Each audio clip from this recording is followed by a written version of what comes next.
আমাদের ইউটিউব চ্যানেলে প্রতিদিনের গল্পের আসরে আজ থাকছে লেখিকা পল্লবী সেনগুপ্তর কলমে একটি ছোট গল্প, পাশ ফেল।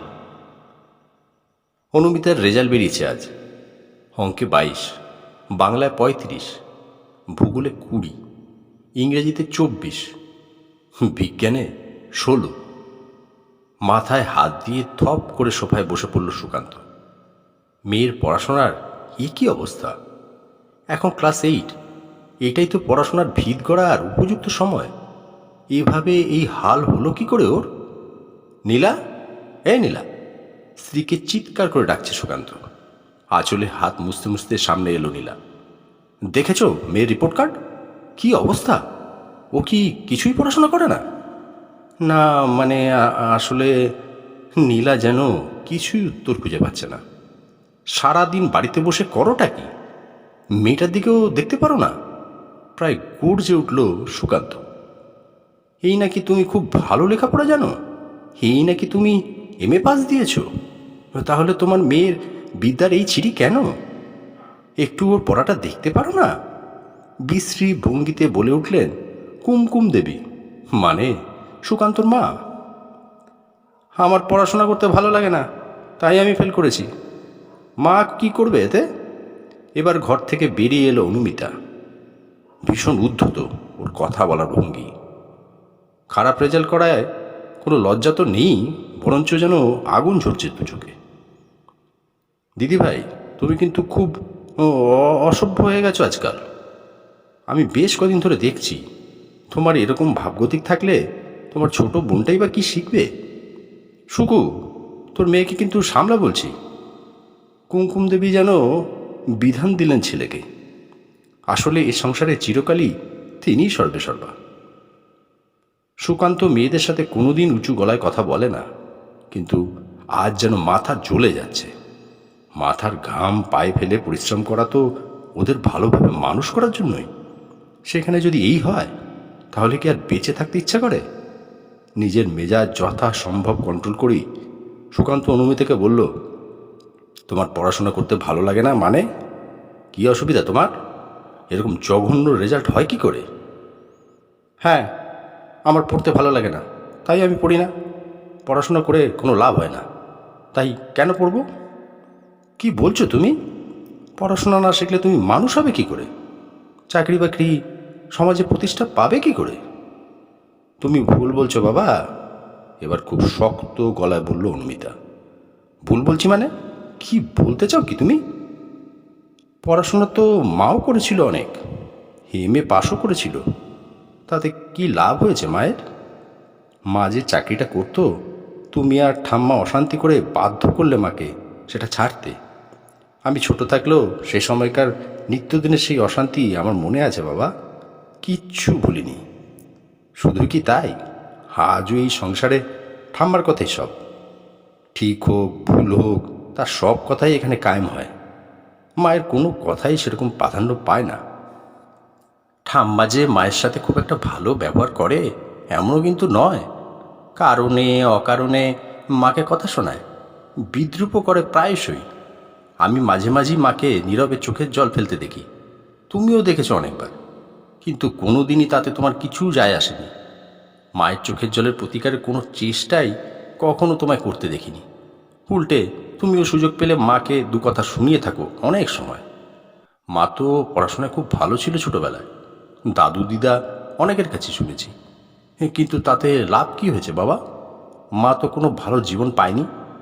তাই মায়ের উদাহরণ দেখেই আমিও ঠিক করে নিয়েছি যে পড়াশোনা নিয়ে মোটেই চাপ নেব না। পড়তে যখন ভালো লাগে না তখন জাস্ট পড়বো না, রিল্যাক্স করেই কাটাবো। আর তো কয়েকটা দিনের ব্যাপার, বিয়ের পর তো নিশ্চয়ই আমারও মায়ের মতোই হবে, তাই না? আমার বড় নিশ্চয়ই তোমার মতোই হবে, তার মাও নিশ্চয়ই ঠাম্মার মতোই কেউ হবে। পড়াশোনা করলেও লাভ যে বিশেষ হবে না, সেটা তো বুঝেই গেছি। এক নিঃশ্বাসে কথাগুলো বলে গেল অন্বিতা। হা হয়ে গেছে সুকান্ত, মুখে কথা জোগাচ্ছে না কোনো। ওর ফেল করা মেয়ে আজ এ কি চরম কথা শোনালো। ফেল কি সত্যি অনুমিতা করেছে, নাকি আসল ফেলটা সুকান্তই করেছে? আজ তো মনে হচ্ছে জীবনের পরীক্ষাতেই ফেল করে গেছে ও।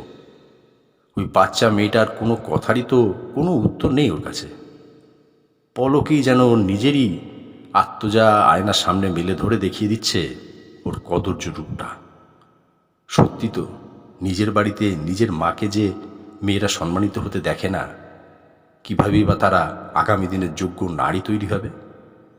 শুধু অনুমিতা কেন, হয়তো ছোট মেয়ে অনু মেঘাও একটু বড় হলে ওর ভাবনা চিন্তাও এরকমই তৈরি হবে।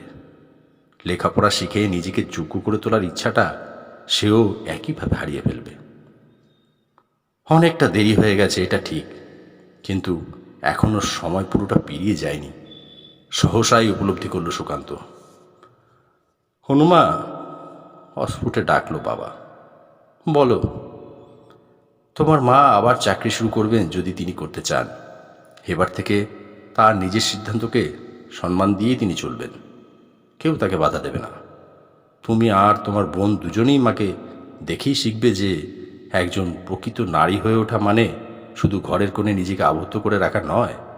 একজন প্রকৃত নারী সেই যে বাকি সকলের পাশাপাশি নিজেকেও মূল্য দিতে জানে।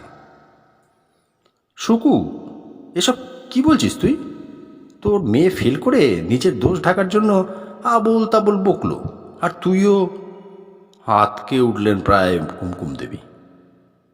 হনু তো আজ ফেল করেছে মা, কিন্তু আমি যে বছরের পর বছর ধরে ফেল করে বসে আছি জীবনের পরীক্ষায়, আমার আত্মজা আজ বুঝিয়ে দিয়েছে সে কথা। ফেল থেকে পাস, তাই এবার যে আমায় হতেই হবে। কুমকুম দেবী চুপ, শুধু মুখে ছড়িয়ে রয়েছে একরাশ বিরক্তি। নীলা, একবার শোনো। নরম গলায় স্ত্রীকে ডাকলো সুকান্ত। এগিয়ে এলো সে। আমাদের মেয়েদের কাছে তুমি যে নারী শক্তির প্রতীক নীলা, তাই তুমি হেরে গেলে ওরাও হেরে যাবে। আর তুমি জীবনের প্রতিদিনের লড়াইয়ে জিতলে তবেই ওরা জিতবে। কি পারবে না তুমি জিততে? পারবে না আমাদের মেয়ে দুটোকে সত্যিকারের সফল নারী হয়ে ওঠার মন্ত্র শিখিয়ে দিতে?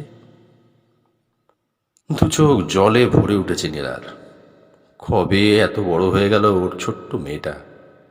পড়া না করার জন্য, মোবাইল নিয়ে বেশি সময় কাটানোর জন্য কম তো বকা দেয় না ওকে নীলা। ফেল করবি এবার, ডাহা ফেল করবি তুই, কথায় কথায় বলে মেয়েটাকে ও। কিন্তু নিজে ফেল করে যে মাকে এভাবে জিতিয়ে দেবে ও, সেটা তো ঘুণাক্ষরেও টের পায়নি। না, মেয়েগুলোকে জিতিয়ে দিতেই হবে ওকে। ওদেরকে পাশ করাতে হবে জীবনের পরীক্ষায়, কিন্তু তার আগে নিজেকে জিততে হবে, নইলে যে কিচ্ছু হবে না। সুকান্ত তো ঠিকই বলেছে, মাই তো মেয়েদের জীবনের নারী শক্তির সব থেকে বড় প্রতিভূ হয়। গল্পটা শুনে ভালো লাগলে নির্দ্বিধায় লাইক, কমেন্ট এবং শেয়ার করুন। একটা লাইক তো আশা করতেই পারি। শুনতে থাকুন, ভালোবাসতে থাকুন। আপনার মূল্যবান মতামত জানাতে ভুলবেন না। নিয়মিত নতুন নতুন গল্প শুনতে অনুগ্রহ করে আমাদের ইউটিউব চ্যানেল আজই সাবস্ক্রাইব করুন। নমস্কার।